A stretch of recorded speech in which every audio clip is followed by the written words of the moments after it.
नमस्कार, स्वागत है आपका भीम न्यूज इंडिया में। आप देख रहे हैं भीम न्यूज इंडिया। मैं हूं आपका दोस्त विनय कुमार सिंघल। वाल्मीकि समाज के एक नेता ने दिल्ली में भीम न्यूज इंडिया के साथ इंटरेक्शन करते हुए क्या कुछ कहा, देखिए भीम न्यूज इंडिया की रिपोर्ट। और एसएसटी वेलफेयर एसोसिएशन के जनरल सेक्रेटरी हैं और साथ ही परिसंघ के भी राष्ट्रीय महासचिव रहे हैं और कई सारे विभागों के चीफ पैटर्न भी रह चुके हैं और अभी वर्तमान में हैं भी। और इसके साथ ही साथ ये भारत के पहले वाल्मीकि हैं जो ऑफिसर होने के बावजूद भी समाज के मुद्दों को उठाते रहते हैं, शोषित पीड़ित वंचितों की आवाज़ लगातार उठाते रहते हैं। आपने देखा होगा कई सारे ऑफिसर्स होते हैं जो अपने नौकरी के समय तो वो समाज में आते नहीं हैं, लेकिन आफ्टर जॉब वो समाज में जरूर आते हैं। लेकिन ये पहले ऐसे वाल्मीकि हैं जो लगातार सोसाइटी में संघर्ष करते हैं उनके हक अधिकारों के लिए।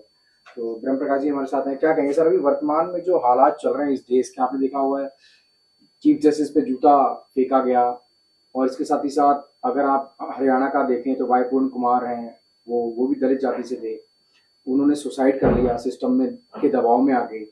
वहीं अगर हम उत्तर प्रदेश का हाल देखें तो वहां पर हरिओम वाल्मीकि की हत्या हो जाती है, भीड़ उसको पीट पीट कर मार देती है। और एक न्यूज चैनल की एंकर है अंजना ओम कश्यप, तो वो भगवान वाल्मीकि का अपमान करती हैं। कैसे देख रहे हैं सर आप इसको? देखिए, ये हमारे माननीय सुप्रीम कोर्ट के मुख्य न्यायाधीश के ऊपर जो जूता चलाने की कोशिश की गई वो बहुत निंदनीय है, घोर निंदनीय है। देश आजाद होने के बाद भी आज हम इस स्थिति में खड़े हैं कि देश का दलित ये सोचता था कि देश आजाद हो गया है और 75वीं वर्षगांठ का अमृत महोत्सव मनाया जा रहा है। और वो अमृत महोत्सव दलितों के लिए, पिछड़ों के लिए, इस देश की शांति के लिए, इस देश के नौजवानों के लिए जानलेवा बन रहा है। हम तो बड़ी खुशी खुशी अपने आप को हिंदू समझ बैठे थे, हिंदू सनातनी समझ बैठे थे। जब आप सीजीआई साहब के ऊपर जूता उछालने का मतलब, वो एक व्यक्ति नहीं है, वो एक विचारधारा थी जिसने चीफ जस्टिस साहब के ऊपर, गवई साहब के ऊपर जूता उछाला। ये बीमार मानसिकता है और वो इसलिए हुआ है कि पूरे 10-12 साल के अंदर जितना धार्मिक उन्माद सोशल मीडिया के साथ साथ इलेक्ट्रॉनिक मीडिया ने, बड़ी मीडिया चैनलों ने, मैं चैलेंज के साथ कहता हूं, आज तक, एबीपी न्यूज, इंडिया न्यूज, जी न्यूज और तमाम सारे चैनलों ने देश में पार्टियों ने कम आग लगाई है, बीमार मानसिक लोगों ने कम आग लगाई है, इन न्यूज चैनलों ने सबसे ज्यादा देश में आग लगाई है, धार्मिक उन्माद पैदा किया है। और उसका कारण है कि चीफ जस्टिस ऑफ इंडिया के ऊपर जूता उछालने का। अरे वो महान व्यक्ति हैं जिन्होंने हाथ के हाथ उनको, किशोर को माफ कर दिया। प्रधानमंत्री, माननीय प्रधानमंत्री शाम को पूरे देश में ऊधम मचने के बाद केवल शोक प्रकट कर रहे हैं। गवर्नमेंट ऑफ इंडिया को चाहिए था कि chief justice of India BR Gavai साहब हो, चाहे कोई भी हो, भारत के सर्वोच्च पद हैं माननीय राष्ट्रपति, माननीय प्रधानमंत्री और माननीय चीफ जस्टिस ऑफ इंडिया। अगर इनके ऊपर उंगली उठती है, वो किसी एक विशेष जाति के नहीं होते हैं, लेकिन मानसिकता वही है, वो मनुवादी मानसिकता ने उनके ऊपर जूता उछाला है।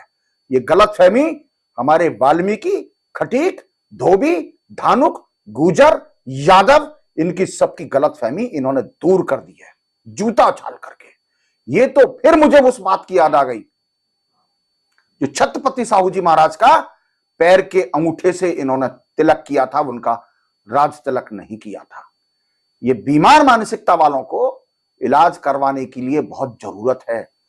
देश में अशांति फैल रही है, खाई बढ़ रही है, खाई, इसको बदल दो। मेरी देश के लोगों से विनती है, आप सनातन, वैदिक, भगवान राम की बात करते हो, सनातन की बात करते हो, हिंदू धर्म की बात करते हो। अरे हिंदू धर्म तो होता है दयावान धर्म, लोगों पे दया करना, देश के प्रधानमंत्री विदेश में जाकर के कहते हैं कि मैं बौद्ध की धरती से आया हूं, बुद्ध की धरती से आया हूं। यहां इस देश में ये बवाल खड़ा हो रहा है और सरकार उसको एक्शन नहीं ले रही है। हजारों एफआईआर दर्ज होने के बाद में वो सीजीआई के ऊपर हमला करने वाले को, जूता उछालने वाले को अब जाकर के अरेस्ट किया जा रहा है। क्यों? वो तो उसी टाइम, उसी इमीडिएट उसको अरेस्ट करना चाहिए था और अरेस्ट करके उसे जेल में डाल देना चाहिए था। उसके घर भी बिल्डोजर भेजना चाहिए था। वहां मानसिकता मर गई थी क्या? उनकी योग्यता पे सवाल खड़ा किया जा रहा है। अब उनको योग्य बताया जा रहा है जिसने जूता उछाला। इतने बीमार लोग हैं, इतने बीमार लोग हैं कि लोग जूता उछालने वाले को योग्य बता रहे हैं। सबसे पहले उनको अरेस्ट करा जाए, सोशल मीडिया में जो फालतू बकवास कर रहे हैं। ये अच्छा नहीं किया है, ये देश में आग लगाई है। देश आजाद होने के बाद लोग बड़ी शांति से सोच रहे थे कि हिंदू युग आएगा, मोदी जी आएंगे और कुछ बदलाव होगा, हिंदू की सरकार आएगी, भाजपा की सरकार आएगी, सब लोग दलित, अगड़े पिछड़े सब लोग मिलजुल कर रहेंगे। केवल मुसलमान का डर दिखा करके तुमने सत्ता में आ गए और सत्ता में आकर के तुमने मानसिकता इतनी बिगाड़ ली कि जूता छूट के मर जाना चाहिए। यही कारण है कि तुम्हारा देश बार बार गुलाम हुआ। और इस देश को आजाद कराने के लिए, इस देश को आजाद कराने के लिए दलितों ने, पिछड़ों ने और मुस्लिमों ने सबसे ज्यादा अपनी कुर्बानी दी है। तुमने देश आजाद नहीं करवाया है, दलितों ने देश आजाद करवाया है। दलितों ने अपनी कुर्बानी दी है, दलितों ने हथियार उठाए हैं, बिरसा मुंडा से लेकर के। और आपका पंजाब के जो उधम सिंह हैं, उन्होंने जाकर के लंदन की जेल में जाकर के जनरल डायर को मारा था। तुमने क्या किया था? दलाली करी थी, दलाली करी थी। मुगलों का तुम कुछ नहीं बिगाड़ पाए क्योंकि तुम जातिवाद में खेल रहे थे। अंग्रेजों का तुम कुछ नहीं बिगाड़ पाए, तुम जातिवाद में खेल रहे थे। यही कारण था, यही कारण था जब दलित कूदा है, जब दलितों ने हथियार उठाए, दलितों ने हथियार उठाए, माता दीन भंगी ने हथियार उठाए हैं, गंगू ने उठाए हैं कानपुर से, जिन्होंने 111 लोगों को तलवार से अंग्रेजों को मारा था। जब मारकाट देश के दलितों ने मारकाट शुरू की है, तब जाकर के अंग्रेज देश को छोड़ने के लिए मजबूर हुए हैं। तुमने तो मुगलों का तो कभी विरोध नहीं किया, दलितों का तुम्हें विरोध लगता है। हिंदू हिंदू चिल्लाते हो, सनातन सनातन चिल्लाते हो। 750 वर्ष राज कर गए मुगल, उसका तो तुमने कभी विरोध नहीं किया क्योंकि वो भी उसी खून के थे। तुम उनसे तो परहेज नहीं, और उनसे लड़ा करके तुम सत्ता में आकर के तुम ये मानसिकता पाल रहे हो। गलत बात। मुझे बड़ा कष्ट होता है कि मैं अपने आप को हिंदू समझता था, अपने आप को हिंदू धर्म का वो समझता था, सिपाही समझता था। लेकिन आज मुझे बड़ा कष्ट हो रहा है, मुझे बड़ा दुख के साथ कहना पड़ रहा है कि मैं हिंदू नहीं हूं, जब मेरा चीफ जस्टिस ऑफ इंडिया के ऊपर जूती उछाली जा रही है। बाबा साहब डॉक्टर अंबेडकर को गलत बात कही जा रही है। वो एके मिश्रा की औकात नहीं है, 2 कौड़ी का आदमी। अरे तुम्हारे पूर्वजों ने बाबा साहब डॉक्टर अंबेडकर को अपनी बेटी देकर के इस दूरी को खत्म करने की कोशिश की थी। सविता अंबेडकर को ब्राह्मण थी ना उनकी पत्नी दूसरी, पहली तो रमाबाई अपनी चली गई थी, स्वर्गवास हो गया था उनका। दूसरी पत्नी तो सविता अंबेडकर थी और वो ब्राह्मण थी। अरे इस देश में जब से लेकर के बाबा साहब 1891 से पैदा होकर के और जो जब तक बाबा साहब रहे तब तक उनका कोई बिगाड़ नहीं पाया। दुनिया के पहले व्यक्ति हैं जो नॉलेज ऑफ सिंबल के नाम से जाना जाता है, जहां पर अमेरिका की वॉशिंगटन के अंदर बाबा साहब की तस्वीर लगी हुई है, बाबा साहब की स्टैचू लगी हुई है, लंदन में लगी हुई है, बाबा साहब का लंदन में घर है। दुनिया ने उसको नॉलेज ऑफ सिंबल कहा। लेकिन एक मूर्ख मूत्र पीने वाले, गाय को, गोबर को अमृत और कोहिनूर बताने वाले बीमार मानसिक लोग बाबा साहब की शिक्षा पर सवाल खड़े कर रहे हैं। अरे 16 भाषाओं का ज्ञान था। तुम कितनी भाषाएं जानते हो भाई? अगर जानते तो तुमने संविधान क्यों नहीं लिखा? BN राव के बारे में बोल रहे हैं। राव कहां था? किसने कह दिया? जो कमेटी थी, 1 कौड़ी का काम नहीं किया, 1 कौड़ी का काम नहीं किया। बाबा साहब ने 16 भाषाओं का ज्ञान प्राप्त था, 32 डिग्रियां थी दुनिया के अंदर। आज तक अगर तुम ज्ञानी थे तो तुम इतनी डिग्री लाके दिखाओ। दिखाओ ना, अगर तुम्हारी औकात है तो एक ला के दिखा दो। और तुम इतने ज्ञानी थे तो सबसे पहले शिक्षा का विस्तार माता सावित्रीबाई फुले ने किया था, क्योंकि राष्ट्रपिता महात्मा ज्योतिबा फुले ने अपनी पत्नी को पढ़ा करके समाज में लड़कियों को पढ़ने का अधिकार दिलवाया था। और जब वो पढ़ाने जाती थी तो उनके ऊपर यही समाज बीमार मानसिक समाज उनके ऊपर कीचड़ उछाला करते थे। उससे पहले लड़कियों को, औरतों को पैर की जूती समझा जाता था। अरे त्रेता युग में, द्वापर में कहां पर महिलाओं को पढ़ने का अधिकार था भाई, बताओ मुझे। अरे तुम्हारी बेटियां भी अगर डॉक्टर और इंजीनियर और प्राइम मिनिस्टर बन नहीं है, श्रीमती पूर्व प्रधानमंत्री इंदिरा गांधी विधवा होकर के प्राइम मिनिस्टर बन सकती थी, तो वो केवल और केवल एक अधिकार बाबा साहब ने दिलवाया था, हिंदू कोड बिल ला करके। एक चाय वाला देश का प्रधानमंत्री जो ये कहते हैं कि मैं ओबीसी समाज से आता हूं, उनको प्रधानमंत्री बनने का हक भी केवल बाबा साहब के संविधान ने दिलवाया था। किस मानसिकता में जी रहे हो तुम? ये जो घरों में जो बिजली का इस्तेमाल करते हो ना, ये भी बाबा साहब की पॉलिसी थी। ये भी बाबा साहब लेकर आए थे। सबसे पहले डैम बनाने वाले, बिजली बनाने वाले बाबा साहब थे। हीराकुंड डैम, तुम्हारे किसी की औकात थी औकात? बाबा साहब पे उंगली उठाते हो। ये चकबंदी, जमीनों का हिसाब किताब, बेरोजगारों को लिए रोजगार वालों के लिए आंदोलन, ठेकेदारी प्रथा के खिलाफ सारी चीजों को लेकर के आंदोलन, कर्मचारियों के लिए यूनियन, ये सब उनकी वेतन थी, सब बाबा साहब की देन थी। महिलाओं को संविधान में लिखा कि जब महिला गर्भवती होगी तो उसको छुट्टी का प्रावधान होगा, ये सिर्फ बाबा साहब की देन थी।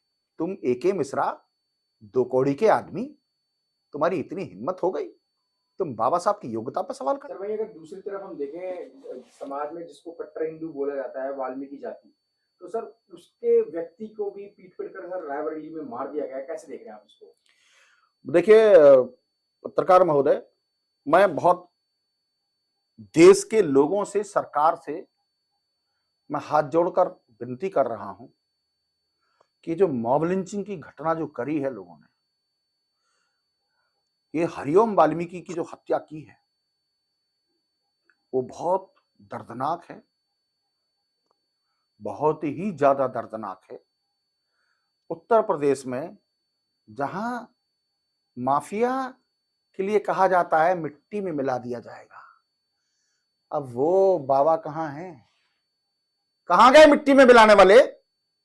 एक गरीब वर्ग के व्यक्ति को, दलित वर्ग के व्यक्ति को, वाल्मीकि समाज के व्यक्ति को, जो तुम्हें ढोता है, तुम्हारे राम भगवान को ढोता है, तुम्हारी गंदगी को साफ करता है, उसी वाल्मीकि को मारने के बाद तुम्हारा एक स्टेटमेंट नहीं आया। यादवों का प्रवचन देना, कथा वाचन करना, उनके ऊपर फिर सर का मुंडन करना और एक ब्राह्मण महिला का मूत्र लेकर के उसके ऊपर छिड़काव करना, उसके घर तो बुलडोजर नहीं भेजा भाई। क्यों नहीं भेजा?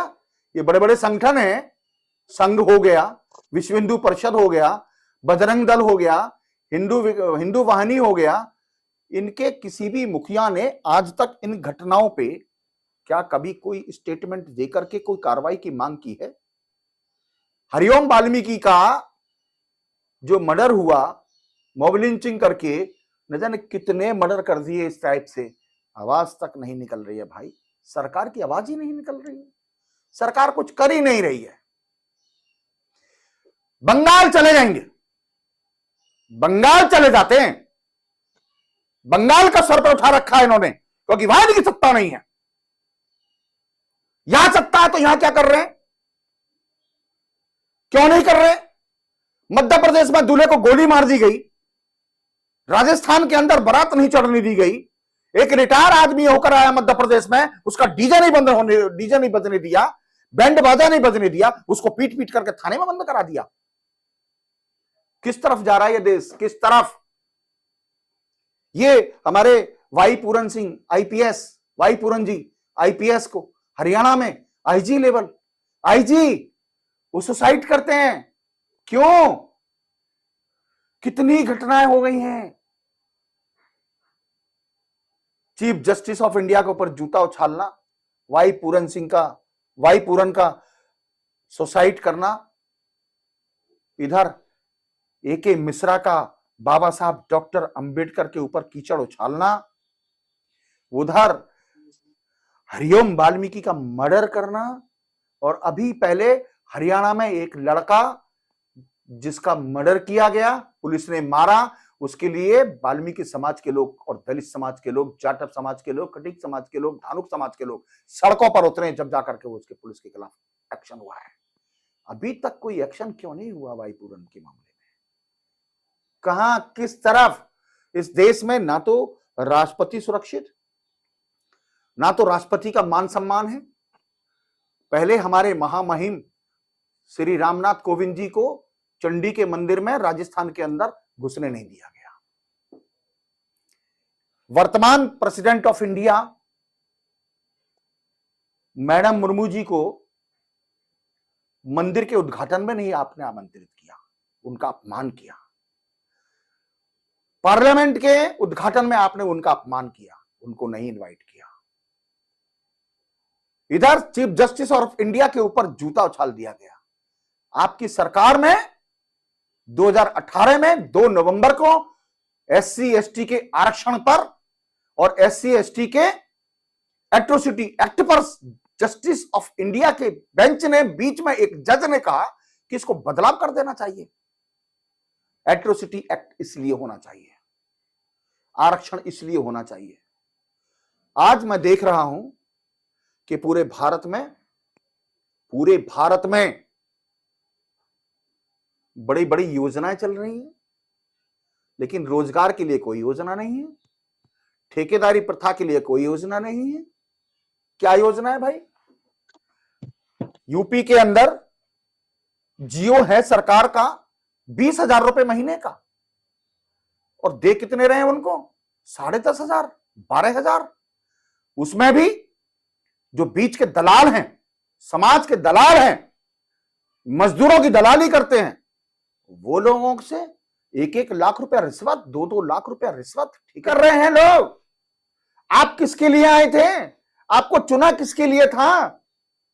आरक्षण आपने खत्म कर दिया, प्रमोशन में रिजर्वेशन खत्म कर रहे हैं, सुप्रीम कोर्ट के ऑर्डर को नहीं मान रहे हैं, खाली भर्तियों को नहीं कर रहे हैं, खाली पड़ी वैकेंसियों को नहीं भर रहे हैं, डेटा को सीधा सीधा नहीं दे रहे हैं, RTI में उल्टे सीधे जवाब दे रहे हैं, डिपार्टमेंट सीधा सीधा आपका जो क्लास 1 की पोस्ट है, जो IAS से बनकर आते, आपने लिटरी एंट्री करके उनको डायरेक्ट भर्ती कर रहे हैं। मतलब आप इस देश के अंदर बाबा साहब के संविधान को कुचल करके, मनुवाद के संविधान को 500 वर्ष पहले, 1000 वर्ष पहले की विधान को लागू करना चाहते, वो कदापि हम नहीं होने देंगे। मैं सोशल मीडिया के माध्यम से सरकार से विनती कर रहा हूं कि अपने ये इस तरीके की नीतियों को बदल ले। ये चीज ठीक नहीं है। हम लोग आपकी सरकार से, हमारी अपनी सरकार से, केंद्र सरकार से और बाकी सरकारों से भी मैं उम्मीद करता हूं कि ये जो अंजना ओम कश्यप ने महर्षि वाल्मीकि पर टीका टिप्पणी की, इसको तो जेल में ठोक देना चाहिए था। क्यों नहीं बंद किया भैया अभी तक आपने? फ्रंट मीडिया में बोला है आस्था के वाल्मीकि ने ये किया, वाल्मीकि ने वो किया। अरे आप जिस महर्षि वाल्मीकि भगवान ने आपके राम को चरितार्थ करके आप लोगों तक पहुंचाया, अगर महर्षि वाल्मीकि ना होते तो आप भगवान राम को भी भूल गए होते। सच बात बता रहे हैं, हनुमान जी को भी नहीं जान रहे होते। और आप कहते हो कि हम राम को लाए हैं। आप राम को लाए थे क्या? अरे राम को तो महर्षि वाल्मीकि लाए थे। अगर भगवान वाल्मीकि नहीं होते तो आप राम का अस्तित्व नहीं जान गए होते। आप उनको नकार रहे हो और उनके मानने वालों को नकार रहे हो। वाल्मीकि जयंती पर मोहन भागवत जी ने कहा कि सब लोग वाल्मीकि जयंती क्यों नहीं मनाते हैं? कितने लोगों ने मनाई? कितने लोगों ने मनाई? आपने कहा मनाई? संघ ने मना करके 2-4 हजार, 10-20 हजार लोगों को, अपने ब्राह्मण बनिया ठाकुर राजपूतों ने वाल्मीकि जयंती क्यों नहीं मनाई? क्यों नहीं मनाई भाई? मनाना चाहिए था ना। और वाल्मीकि को, सामाजिक सोशल एक्टिविस्ट को मुख्य अतिथि बनाना चाहिए था। हमारे लोग क्या कर रहे हैं? चंदा करेंगे, मेहनत करेंगे, सब कुछ करेंगे, दौड़ भाग करेंगे और मुख्य अतिथि आपके लोगों को बनाएंगे। आपने क्या किया? आपने क्या किया? एक बार थावरचंद गहलोत जी से एक महात्मा जी के पैर धुलवा दिए। आपने इलाहाबाद संगम में एक मजदूर के पैर धो दिए। बस इससे उद्धार हो गया? पैर धोने से उद्धार हो गया क्या? अरे आप अभी दीपावली आ रही है, दीपावली पर विश्व रिकॉर्ड कायम कर रहे हैं दीपक जलाने का। यूपी सरकार विश्व रिकॉर्ड कायम कर रही है भाई। हम ये कह रहे हैं आप 1 करोड़ नहीं 100 करोड़ दीपक जलाओ, लेकिन जब घरों में अंधेरा है तो भगवान का दीपक जलाने से क्या मतलब बनता है यार? आप राम को पूछते हो? आप राम को पूछते हो? राम तो कहते हैं घट घट में बसे थे। तो जो गरीबों के घर में दीपक नहीं जल रहे हैं, रोजगार के, जिनके घर में रोटी नहीं है, आपने 80 करोड़ लोगों को बेरोजगार कर रखा है, उनको 5 किलो में 3 किलो दे रहे हैं। सरकार को नहीं पता है क्या 5 किलो में 3 किलो दे करके उनको लोगों का शोषण कर रहे हो, उनको रोजगार नहीं दे रहे हो। ठेकेदारी प्रथा के नाम से आप आरक्षण को खत्म करते जा रहे हो, सरकारी नौकरियों को एबोलिश करते जा रहे हो। हाथ जोड़कर विनती कर रहा हूं केंद्र सरकार से, राज्य सरकारों से, मेरी बात बहुत कड़वी है, मेरी बात बहुत कड़वी है। मैं चाहता हूं मेरी बात कड़वी सरकार तक पहुंचे और इस पर एक्शन हो। धन्यवाद। आप देख रहे थे भीम न्यूज़ इंडिया। यदि आपको हमारे द्वारा दिखाई गई खबरें पसंद तो प्लीज़ हमारे चैनल को यूट्यूब पर सब्सक्राइब कीजिए, लाइक कीजिए, शेयर कीजिए, कमेंट्स कीजिए। भीम न्यूज़ इंडिया के फेसबुक पेज, ट्विटर और टेलीग्राम पर भी आप अपना कमेंट्स कर सकते हैं। बने रहिए हमारे साथ, देखते रहिए आपका अपना लोकप्रिय चैनल भीम न्यूज़ इंडिया। आपका बहुत बहुत धन्यवाद।